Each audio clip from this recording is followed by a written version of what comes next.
Hello, good afternoon, everyone. My name is Swathi and this is Keegan. We're research analysts in the Intelligence Project at the Southern Poverty Law Center. The Southern Poverty Law Center is a civil rights organization that was founded in 1971. The Intelligence Project is one department that monitors hate groups, extremists, including the anti-government movement across the United States. And we expose these activities to law enforcement, the public, and the media. Great. So the first thing we always talk about when we talk about the work the Intelligence Project does is what is a hate group. So our most recognizable, I'll show you a copy of it in a second, but our most recognizable product is an annual census that we've been doing since 1990 of every active hate group in the United States.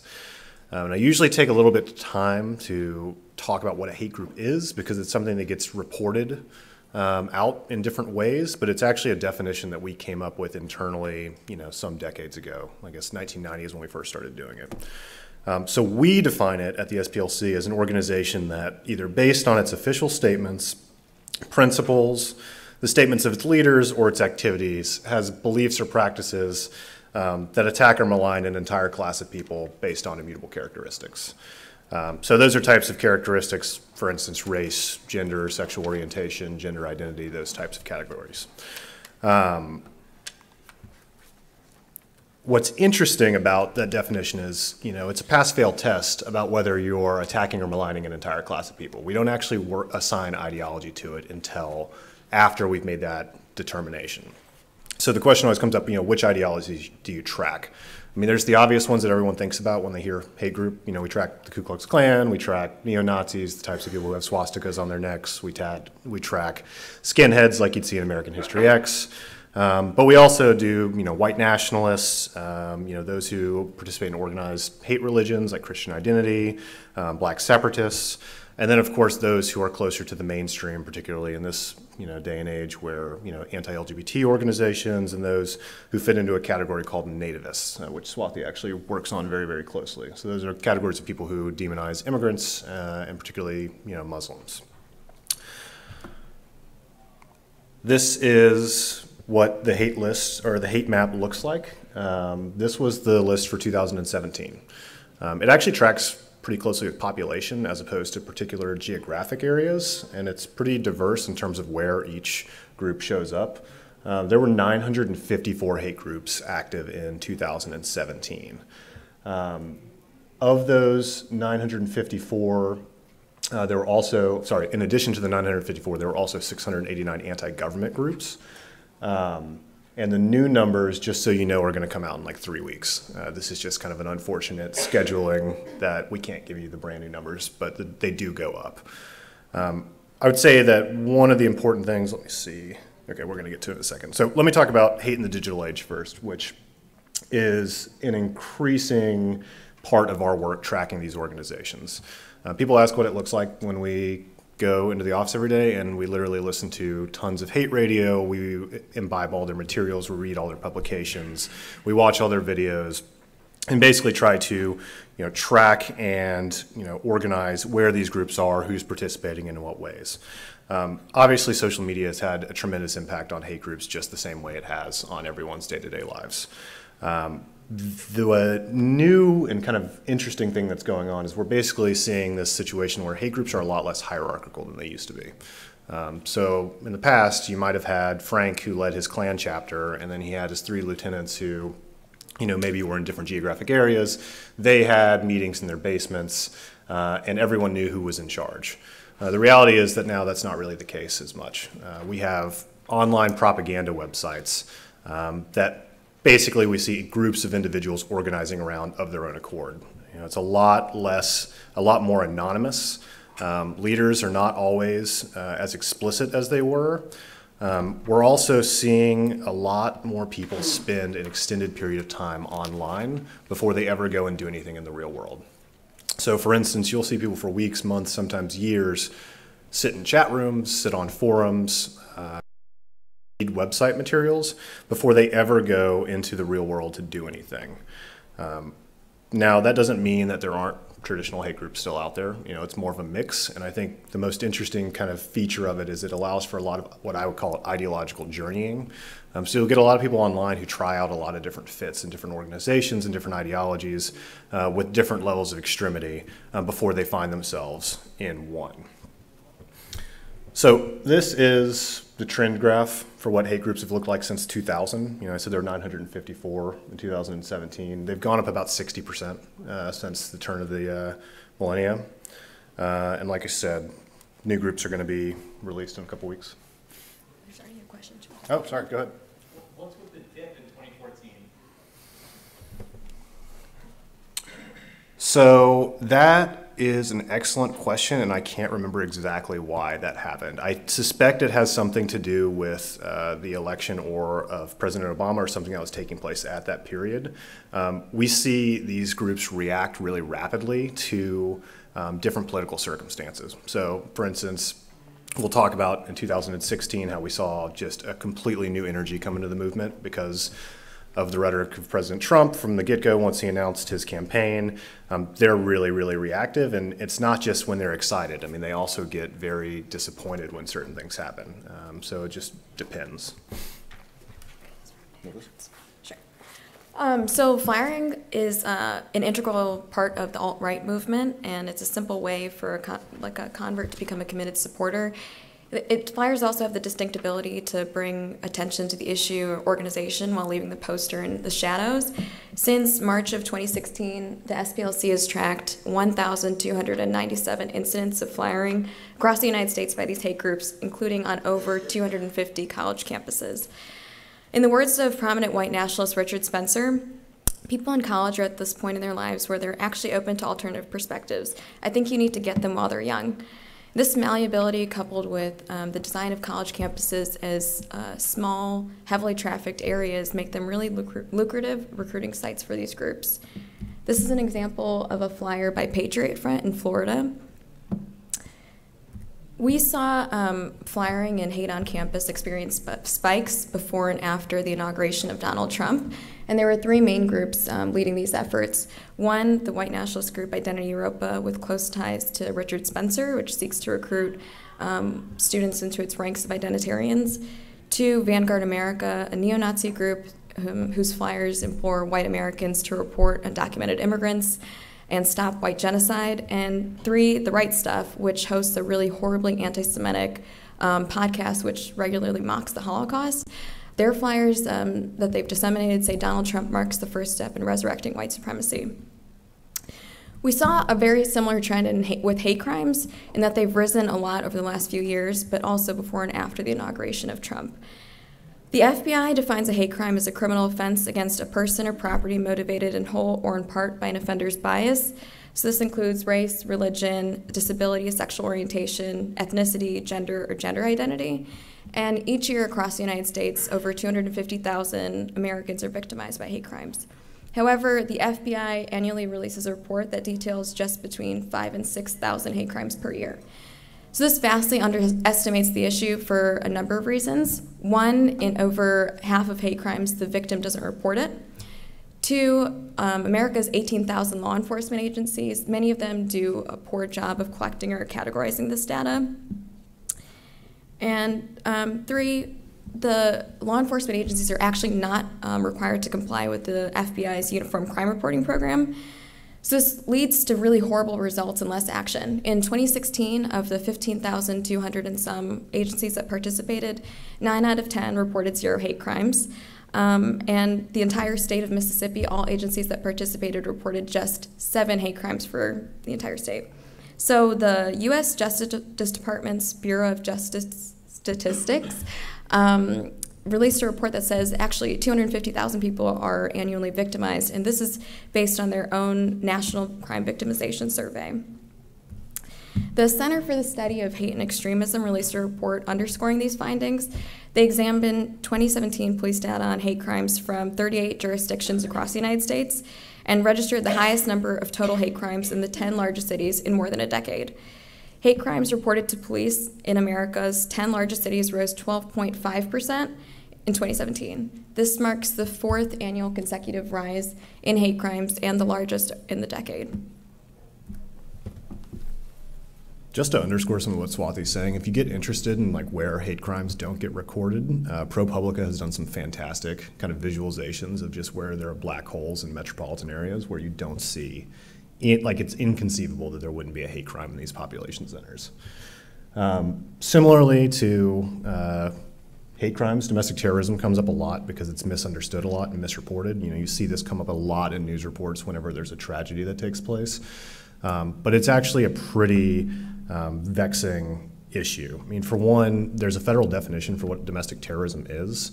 There's no sanction attached to it. So there's only one state in the United States that you can get a charge of domestic terrorism in, and that's New York, and that's a relic of their specific history with 9/11. Now, and notably, the first domestic terrorism conviction actually happened last week for a young man who spent a bunch of time on a site called the Daily Stormer and then went out and killed a homeless man with a sword in New York, which is really remarkable that that actually got prosecuted that way. We know from the University of Maryland, which is one of 4 or 5 institutions that keeps a really detailed database of domestic terror incidents, that there were 65 in 2017. And there's some actually pretty interesting findings in there. I mean, one of them is that people are not typically the victims of domestic terrorism. It ends up being property crimes more often than not. And that's because, of course, you attack a building or you bomb some institution to instill fear. We also know that you're much more likely to be affected by right-wing extremists when it comes to domestic terrorism than you are any other type of terrorism in this country. The trends tell us that basically for the aughts, about 6% of domestic terrorism incidents were committed by right-wing extremists. That number for the next decade is 35%. So it really tells you about where the threat actually lays, regardless of what a pundit might tell you. Also, when we end up talking about domestic terrorism, we also talk a lot about lone wolf extremism, so-called sometimes. And the reason I bring this up is because we see this a lot from right-wing extremists. And that's because, one, typically in the United States, domestic terrorism is committed by an individual or a small group of individuals who are not involved in a group, but they are ideologically driven. So it really plays into this toxic situation that we're describing, where you have hate propaganda websites that you have unknown individuals organizing around, and really speaks to the kind of threat that these people can pose. Of all the domestic terrorism incidents in the U.S., 10% of them are responsible for 25% of the incidents, which tells you that they have an outsized impact on the threat situation in the country.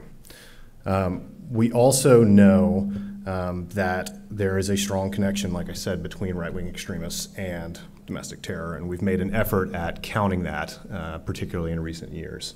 This is some artwork from a report that we did last year called "The Alt-Right is Killing People." We actually went back to Elliot Rodger, who we counted as kind of the first marker of someone who came out of this particularly toxic stew that's recognizable, and went up to 2018 and documented 41 different people who'd been killed and 67 who'd been injured. What's staggering and kind of fits with the statistic trends that I'm talking about is that last year 40 people died at the hands of people who were connected in some way or had spent time in some way with alt-right propaganda, and another 37 were injured, which is quite an increase.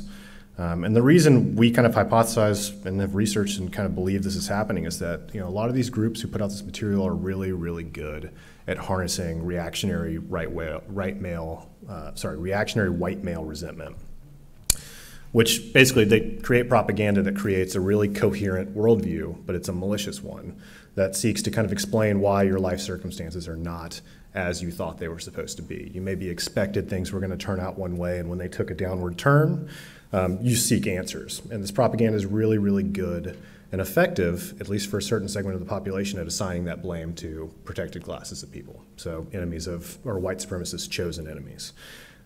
The kind of bigger arc and the bigger narrative around this, and something to keep in mind whenever you think about hate groups, is that, you know, the census predicts that in 2045, white people will not be an absolute majority in this country anymore. And this is the anxiety that drives all white supremacists from the get-go. I mean, it's probably the #1 motivator in why we're seeing this activity uptick. Now, we'll go back to social media for just a second, because that's the largest vehicle for how they're disseminating this propaganda, how they're getting it out there to new people. And they are very, very good at targeting grievances. So they'll go after particular people from particular backgrounds. Companies have gotten better at stopping this to some degree, but we'll see them use targeted ads. We'll see them go into particular groups for particular political beliefs that they think are susceptible, frequently libertarian debate groups and things like that online, and they'll go to try to introduce racist ideas to new people. Hate group leaders who are making this propaganda, they're intentionally trying to accelerate something that DT experts call wound collecting, which is more or less this idea that people who go on to commit violent acts for a long period of time collect grievances. Basically, they keep track of all the bad things that are happening to them in this world or all the things that they are the victim of before it kind of spills over into a violent act. And this is something that a lot of these guys are really, really aware of. And they make propaganda that makes it feel much more intense. If you look at it, it's frequently like almost end time stuff. The apocalypse is coming, white death is upon us, so on and so forth. The reason that it's been such a problem with social media companies is because these guys are really, really early adopters. All the way back to the 70s and 80s when they were getting on email lists and forums early on, and basically they have everything to gain. Everything's a percentage gain for someone who's trying to advance an unpopular ideology. So they'll get on emerging platforms as quickly as they can and try to use them to spread propaganda. Thanks. So an example of someone who's been radicalized online is Dylan Roof. He massacred 9 African Americans at a church in Charleston in 2015. He posted a manifesto a few months before his rampage, and he said he didn't grow up in a racist home or an environment, but the event that awakened him to racial issues was the Trayvon Martin case. He typed in black on white murders into Google, and he came upon what he described as pages upon pages of these brutal black on white murders. Among the first pages he came across were authored by the Council of Conservative Citizens, a crudely racist group that has called black people a retrograde species of humanity. He wrote that he's never been the same since that day, and as he delved deeper, because of the way Google's algorithms worked, he was immersed in hate materials. He also came across stormfront.org, which is one of the oldest hate sites on the web, and it's filled with racist and anti-Semitic material shared by more than 300,000 registered users worldwide. He also found the neo-Nazi site, The Daily Stormer, and posted on both of these sites. He made a list of potential targets, ultimately picking one of the oldest, most historically significant black churches in the South, and took 88 hollow point bullets symbolizing Hail Hitler, hoping his act would precipitate racial violence. 17 hours later, he was caught by the FBI and told them, "I had to do it because somebody had to do something. Black people are killing white people every day on the street, and they're raping white women. What I did is so minuscule to what they're doing to white people every day, all the time." Sorry, this is a really bleak part of the presentation. This is Robert Bowers. He's the individual who went into a synagogue in Pittsburgh last fall and killed a number of people.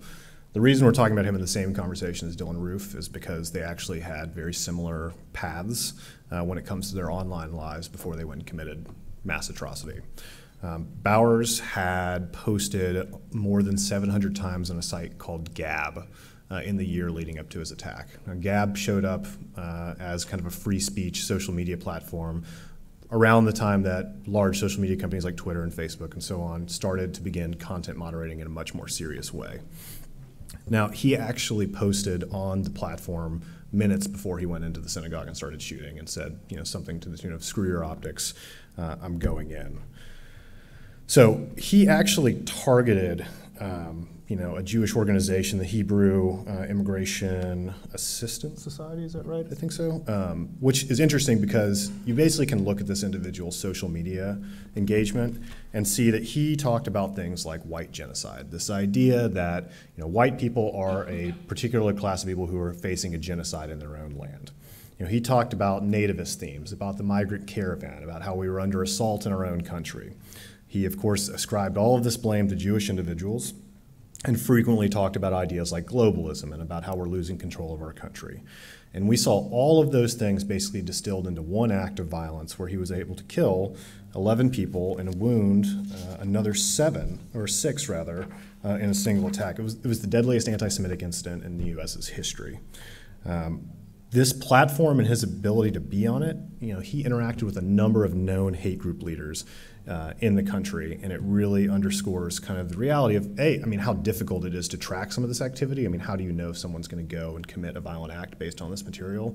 But also this disturbing reality that we're seeing play over and over again, which is after the fact, we're able to go back and basically see a linear narrative as to how do we got to this point. So I wanted to show just a picture of Charlottesville because I think for so many people this was, seeing images like this was kind of this moment where it all kind of got real in the sense that I used to give talks like this a lot, and I'd say, hey, there are a lot of hate groups in this country, and people will say, yes, there are some kooks out there who are involved in organized hatred, and this put things in a lot realer terms. This was the largest white supremacist rally that's taken place in this country in decades. It's striking to me, I always show this picture because the idea that these individuals are out without masks on, which we see so often, they feel emboldened enough to, with reporters present, yell, anti-Semitic slogans and so on.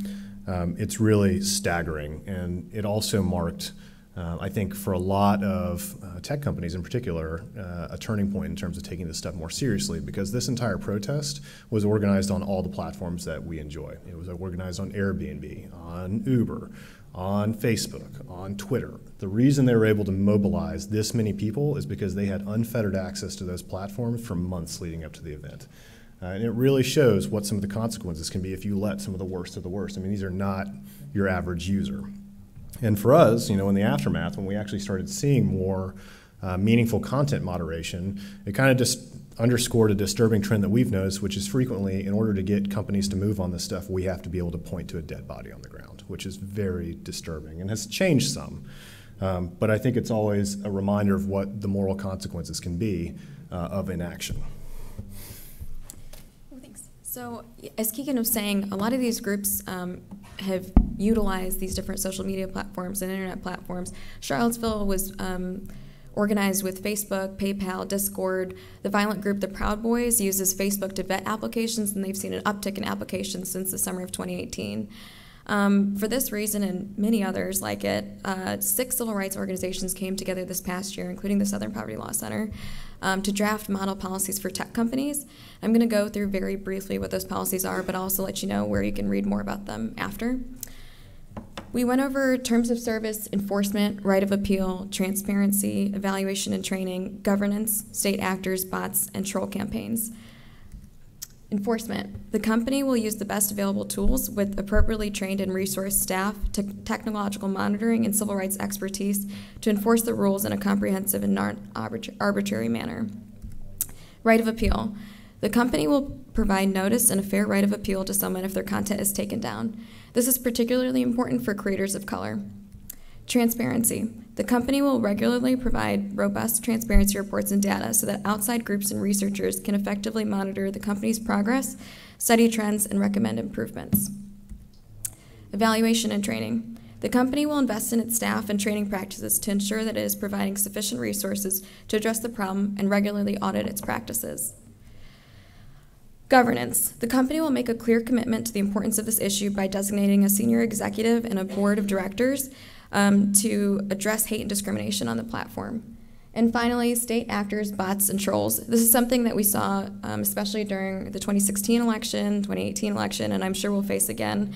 But recognizing that social media in particular is a new front for information warfare, the company will take affirmative steps to identify and disrupt those who try to conduct coordinated hateful campaigns on the service.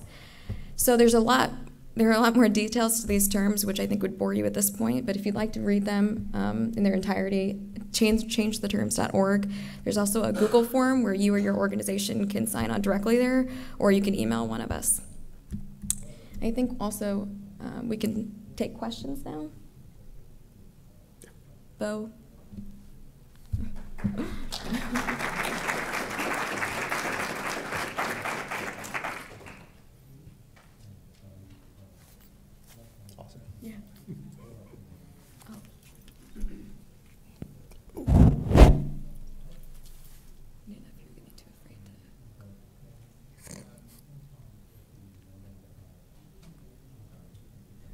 Hello? Okay, great. So I was just curious, you're measuring the growth of the number of the organizations. And is there a way that you're able to, or you've thought about trying to measure their sort of popularity? Because I guess the question that I wonder about is, are they splintering into lots of smaller organizations that each have their own unique brand of hate, or are they growing in terms of just the sheer number of people who are involved in them? Sure. Let me talk about the white supremacists, and Swathi deals with some of the folks who are closer to the mainstream, because it changes with ideology. What we've actually seen is that both is happening. We count not only organizations, but chapters of those organizations, because that's kind of how they're broken out throughout the country. In particular, in the aftermath of Charlottesville, people got really, really scared because of the doxing campaigns that were going on afterwards to figure out who were the people who were walking around with these torches. And that kind of fear of reprisal and fear of being exposed led to a lot more people participating in these loosely organized cells, as opposed to joining, for instance, a traditional group like the Council of Conservative Citizens, something you're going to fill out an application form to go to.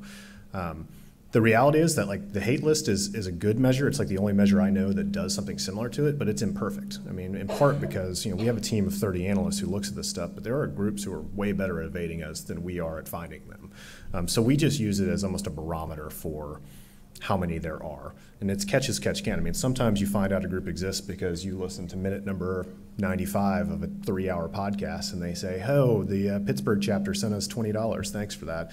Other times they'll have a dedicated webpage where you can actually see, these are how many people are registered. So we do the best we can to estimate, but I mean, I think in general, I think it's fair to say they are splintering some, and we actually aren't even able to see all the people that there are involved. Yeah. So I track the anti-immigrant and anti-Muslim groups, and I think this past year especially we saw greater harmony and synchronization among those groups. And anti-immigrant groups have decreased in number, but they've increased in power. It's been a really great year for them this past year.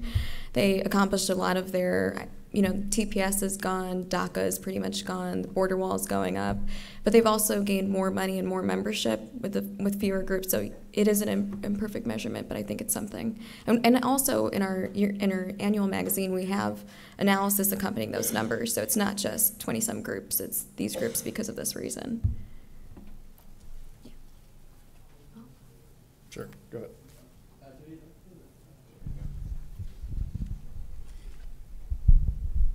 Thank you guys so much. I just had a question about the different kinds of approaches you can take with content moderation. It seems like a lot of content moderation techniques are premised on this idea of if you just remove content, that will sort of resolve the problem, making it less visible will diminish these kinds of attacks. I know that in the UK, there's an organization called the Institute of Strategic Dialogue that is trying a slightly different approach of intervention. And I was curious if you think, just for those who don't know, they're doing an approach where they're monitoring Twitter accounts that are publicly available and trying to intervene with individuals who appear to be being radicalized, and then have them speak with an individual who is a former extremist. I was wondering if that is an avenue that you at the Southern Poverty Law Center have thought about engaging these kinds of individuals in, and if you think there are pros and cons to that approach. Yeah, there are definitely pros and cons. Anecdotally, I can say that typically the things that we see that have the best results is if you can get organized hate groups or the leaders off of the platforms, it has a tremendous effect. It's less, it's still, the amount of toxic content is still a problem, but in terms of efficacy and getting organized hate off your platform, if you can knock off Facebook groups, if you can knock off official Twitter accounts, official communications, it splinters them and it really splits everyone's attention, right? You can't just go to one central hub. Even right now, you can go, for instance, the Right Stuff, the guys we talked about with the Anti-Semitic podcast, there's an active Facebook group right now with almost 12,000 members in it that you can go and network and meet people and get vetted to join a local chapter. Those are the types of places that pose kind of the worst risk. Now, we don't do any of the intervention work, but I do know of what you're talking about with ISD, and there's a similar group, I think, from some ISD alumni called Moonshot that does similar work around this as well. And I think they're seeing some results. But a lot of this, and you'll hear this from formers who come out of the movement, in particular that work with groups like Life After Hate, where they'll basically say you aren't ready to come out of the movement until you are. And a YouTube video that gets recommended to you in your algorithm is very easy to click off of. the most effective way continues to be the really, really labor-intensive way, which is one-to-one peer communications. But I should say I'm no expert, but if you do want to know more about these types of tactics, Life After Hate is a great resource to look at. Moonshot CVE is also a good organization to look at, and I know they've tried some of these novel approaches. I think Moonshot's actually worked with Jigsaw on this some, too.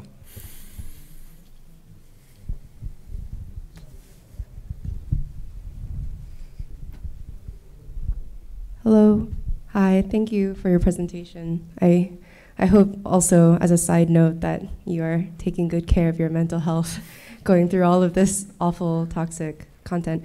My question was around change the terms. I know you guys touched on it really briefly as it relates to companies, but I was wondering if there is also like policymakers and legislative bodies who are also involved in that relationship. Yeah, no, absolutely. That's a really good question. So those 6 main civil rights organizations that came together over the past year to develop the policies, but we've had sign-ons from every sector, nonprofit industry especially, and so we're working with everyone. I talked to a tech company recently that's looking for help from the nonprofit sector too, and anyone else who can send them data on things that are going on their platform because it's so difficult to track. So if you as an individual or as an organization want to sign on, we're taking those.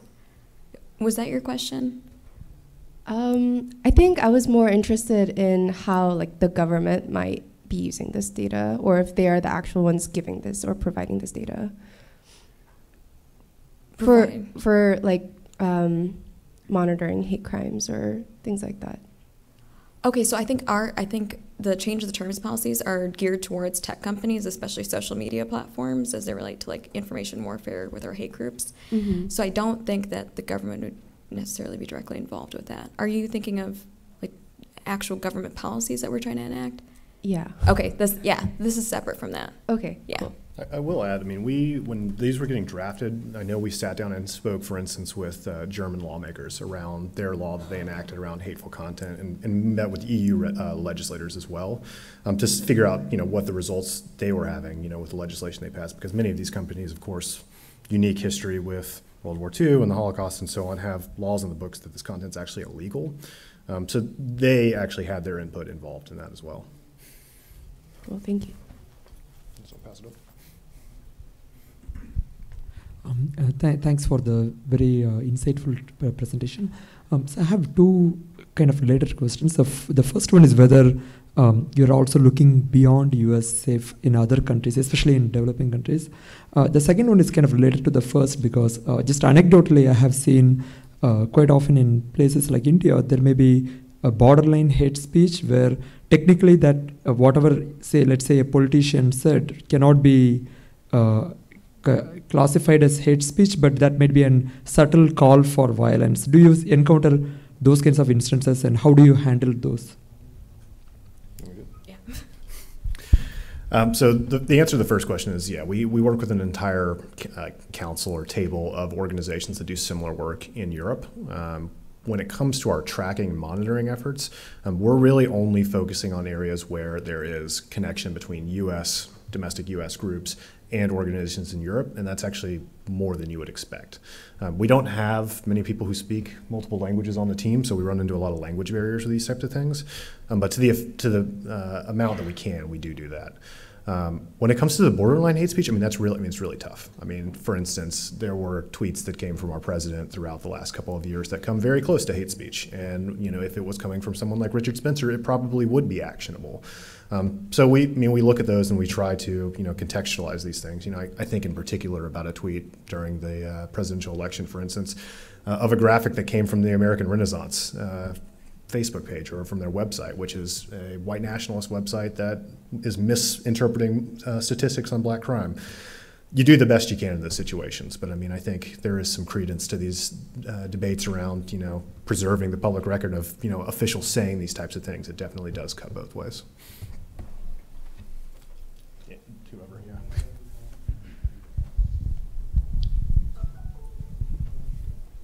Sorry, I wasn't keeping track of who was first. Thank you. No, so I have the microphone, so I'll go really fast. I think there were 2 things I wanted to speak to. Diana Vlatkovic from the European Commission in Brussels. So maybe to your question on what do governments do, I think that at EU level, is particularly for hate speech, there is a sort of a coalition, a memorandum of understanding with the main companies, and part of that touches upon the terms and conditions and the types of policies that they do. So there is a harmonization point there. What's interesting and potentially more interesting from a policy perspective is also an agreement to report on the evolution of content online. So there is some monitoring happening as to how effective these measures are. Now, I also had a question, and I think this comes from my recent experience in working on, in particular, on jihadi terrorism and the proliferation of such materials leading to, or allegedly leading to radicalization. But I haven't looked a lot at right-wing extremism, and I think that there are different behavior patterns. One of the easy conclusions to draw is because there is content online and hateful content online and violent content online, then people are going to act. So I was wondering, and I'm sorry if I've missed it in your presentation, is there a causality, or have you observed any so the link in between hate crime and hate speech? And then related to this, what would be the methods to understand if there is a causality? Thank you. You want to take it? Okay. So the short answer is I'm like begging researchers to go and do this research. There's a big hole when it comes to understanding how activity online relates to violence in the real world. I can speak to it anecdotally, which in the sense that, from my experience as an analyst and from looking at neo-Nazis and white supremacists, some of the worst of the worst, the more violent spaces online don't necessarily always churn out anyone who's more violent. And that's interesting, right? And I think it speaks to what a vexing problem, understanding and combating domestic terrorism is, particularly when it comes from the right wing. I think about someone like Dylan Roof, who may have gone and read all these terrible statistics and believed that he was under assault in this country because, there's an epidemic of black crime or whatever the, misconception was.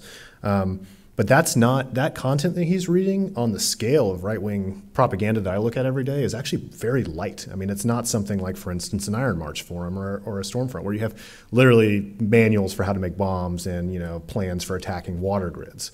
That's not to say that it doesn't come from those places too. And I mean, I'm just trying to paint a very confused picture for you about how difficult a problem it is. You end up looking at a group like Atomwaffen Division over the last couple of years, where in about 6 months they killed 5 people. And their material basically instructs their members to go out and try to start a race war with violence. So it comes from a lot of different places. And I mean, I think, again, if any of you are researchers who need a project, please start doing this research. We'd love to help.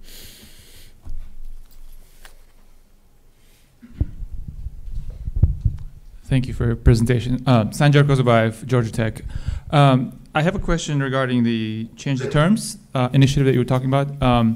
A lot of the issues that you were trying to address with the Change the Terms kind of strike at the heart of many problems and challenges that were pointed out on the basis of other issues, not just hate crime. So things like data transparency and fairness, intellectual property issues, and so on, privacy, and so on and so forth, have been raised before, many years before, at the dawn of all these technology companies.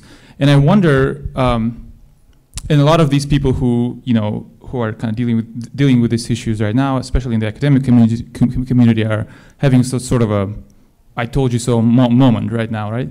And I wonder what you think. What makes you hopeful that this particular set of issues would change the behavior of technology companies when it comes to these issues that you mentioned, including data transparency? Or if it's not sufficient, although this is a very serious set of issues and very sad, but if this is not sufficient, what else do you think? What other sets of issues or questions would sort of move the needle? Because I think there's some bigger fundamental shifts that need to happen on the business model of these companies. Thank you. I totally agree with you. And to give you some context, I know we touched on it a little bit the last few questions, but so Europe has a much better data regulation through GDPR. We have Rule 230, which is part of Section 230, right, that's right, of the Communications and Decency Act, which touches on the First Amendment and free speech. It's an ongoing debate that's been happening for 40-some years. So instead of lobbying legislators to change that legislation, which is really like a horrible hurdle to get over. I think this is what we've decided is the easiest way to address this issue. Like Keegan said, a lot of times tech companies won't move unless there's a dead body, but we've seen a lot of those in this last year. Hopefully that will move tech companies, and I think we've seen that with the initial steps they're taking. Signing on to these policies is a much more meaningful commitment. And one of the things we've done with a lot of our messaging is just, you put these platitudes up to, things like we're going to make the world a better place, or, we're fixing the world, we're going to innovate our way out of this. You put those up next to, the moral responsibility behind, understanding that some of these young men got exposed to hate materials on these platforms, and you hope that that actually moves the needle. And honestly, I'd make an argument it seems to have. I've started lobbying these companies with the SPLC 4 years ago, and we couldn't get people to answer the phone. And then suddenly, we all of a sudden have people coming to us and asking for help. So I actually have an optimistic outlook, and I think change the terms could help. Why don't we have one last question? Thanks, guys. So part of what I think is challenging, Change the Term really thinks about the communities in which they organize. And when we look at a case like Roof, Roof got there through a combination of Wikipedia and search engines, and he managed to get access to Council on Conservative Citizens, et cetera. And when we sort of trace back why Council on Conservative Citizens was able to get that level of visibility, you start to end up with these different ways of really strategic search engine optimization. And on top of that, the thing that's paining me in watching that SEO happen is the role of news media. Because the more that the news media amplifies and links to all of these different sites while trying to report on them, they end up amplifying it. And I've noticed over the last 2 years just a tidal wave of news coverage. And I'm curious, I know the work you're trying to do with regard to the particularly the social media platforms. I'm curious your take on what search should be doing and what your take on what news media should be doing. Yeah, sure. Go ahead, yeah. So, two answers. One, I think not reporting on these groups is a mistake, but I think it has to be careful reporting. It has to be very, very well contextualized, well researched, and I think we're seeing these newsrooms grow and get better at it as they're doing more of it. I think we saw a lot more irresponsible coverage early on, where there was almost this kind of panic in the midst of the election, and in the midst of suddenly we're seeing hate groups and images, and it's much scarier than this kind of ambiguous thought. But I think it really does come down to understanding their motivations, making sure you're consulting experts, making sure you understand the landscape of what you're reporting on before. These are the kind of decisions that go into just doing good journalism, quite frankly. When it comes to search, Roof's an interesting case because, if you think about it this way, there weren't news desks at most of these organizations covering extremism when Roof happened. They were simply using good optimization techniques that were getting manipulated by all sorts of people who were doing it for profit for years and years for their own little stories. They're terribly written stories and little montages of all the victims and whatnot, and they were still able to get that to the top. What I can tell you is hopeful is since we started lobbying Google, I can tell you that we never got an email that said this is what happened, but suddenly, for instance, those hate materials stopped showing up on the first page of results after enough lobbying. So I think, in some cases, deranking these things or making sure that your automated suggestions aren't leading you down a path is an easy first step. I forget the percentages, but so many people don't even get off that first page of results. If you can just make sure the Daily Stormer is not the #1 source on Martin Luther King, you're going a long way down the path of preventing someone from ending up in one of these rabbit holes. It's when you end up there that you get a problem. Once you've started going down that cascade, and I think even places like YouTube, they rightfully get a lot of criticism for how they're handling some of this stuff, but they have gotten better in the last couple of years. So I think people, as they've studied it more and as we have more resources attached to it, which I think they should be, given the profit margins in many of these companies, things are getting better. Great. Well, let's give a round of applause to Keegan and Swathi.